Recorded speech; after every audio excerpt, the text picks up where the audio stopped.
गांव था, उसमें एक नाना नानी रहते थे। उनके पास एक घोड़ी थी, उसने बच्चा दिया। तो एक दिन एक डाकू आया, उसने उसके खाने में जहर मिला दिया। उसके पास 3 घोड़े थे। तो घोड़ी ने पहले बचा दिया था। बचा देने के बाद एक दिन बाद डाकू मंगल सिंह आया, तो उसने उसके चने में जहर मिला दिया था। तो फिर वो घोड़ी मर गई चना खा के। तो उसके एक पड़ोसी थे, उसके पास गधी थी। तो वो गधी के दूध पी रहा था।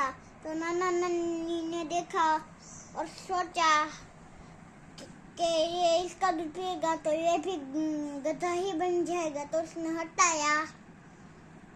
तो फिर वो उसका दूध पीता तो वो गधा नहीं बना। एक दिन बड़ा विशाल घोड़ा बना। एक दिन रेस लगी तो उसमें तूफान नाम का वो बच्चा जीत गया। तो वो जीत। तो दोस्तों, वो जो घोड़ा था ना, वो एक दिन बहुत ज़्यादा बड़ा बन गया उसका दूध पी के। एक दिन डाकू मंगल सिंह ने रेस लगाई तो तूफान जीत गया। तूफान जीतने के बाद उसको इनाम मिला। तो वो थोड़े दिन करके अमीर बन गए। वार्ता खत्म।